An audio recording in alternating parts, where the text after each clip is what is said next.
গত ৩টি নির্বাচনে কমিশনে যারা ছিলেন তারা সাংবিধানিক ও নিরপেক্ষতা প্রমাণ করতে পারেনি। যারা নির্বাচন ব্যবস্থাকে নির্বাসনে পাঠিয়েছেন তাদের বিচার হওয়া দরকার। একথা বললেন নির্বাচন সংস্কার কমিশন প্রধান বদিউল আলম মজুমদার। ঢাকা রিপোর্টার্স ইউনিটিতে ভোটার সচেতনতা ও নাগরিক সক্রিয়তা কার্যক্রম বিষয়ে গোলটেবিল বৈঠকে একথা বলেন তিনি।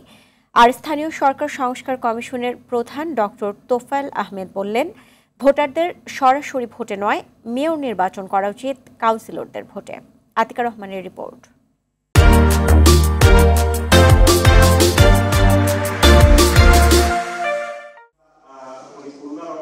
ঢাকা রিপোর্টার্স ইউনিটিতে ভোটার সচেতনতা ও নাগরিক সক্রিয়তা কার্যক্রম বিষয়ে গোলটেবিল বৈঠক আয়োজন করে সুশাসনের জন্য নাগরিক। সভায় বক্তারা সংস্কার কমিশনের রিপোর্ট অনুযায়ী দ্রুত পদক্ষেপ নিতে সরকারের প্রতি আহ্বান জানান। নির্বাচন সংস্কার কমিশনের প্রধান বলেন, ১৫ বছরে নির্বাচনের অনিয়মের সাথে যারা জড়িত তাদের কঠোর শাস্তি নিশ্চিত করতে হবে।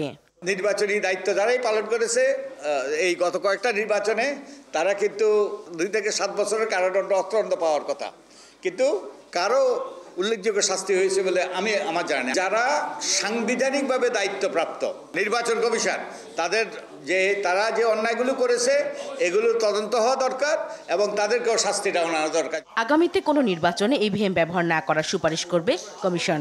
নো ইভিএম, বরং ইভিএম যারা করেছে তাদের তদন্ত হওয়া উচিত। এগুলো আমরা বিবেচনা করছি, আমাদের বিবেক বুদ্ধি যতটুকু আছে এবং আপনাদের মতামতের ভিত্তিতে আমরা এগুলো বিবেচনা করে আমরা আমাদের সুপারিশ পেশ করব।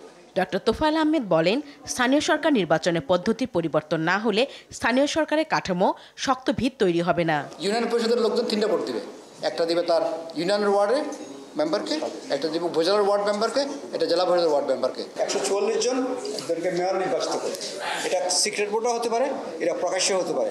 তো ওদের ওখানে প্রকাশ্য হয়, কারণ দলীয় ভিত্তিতে হয়তো এটা আমরা দলীয় করবো না, সেজন্য আমাদের এখানে গোপনে হবে। এটা সংস্কার কমিশনের সুপারিশ নিয়ে বিভিন্ন রাজনৈতিক দল ও নাগরিক সমাজের সাথে আলোচনা। 11টি সংস্কার কমিশনের মধ্যে এটি বাস্তবায়নে অগ্রাধিকার দেয়া সহ বেশ কিছু প্রস্তাবনা তুলে ধরেন আলোচকরা।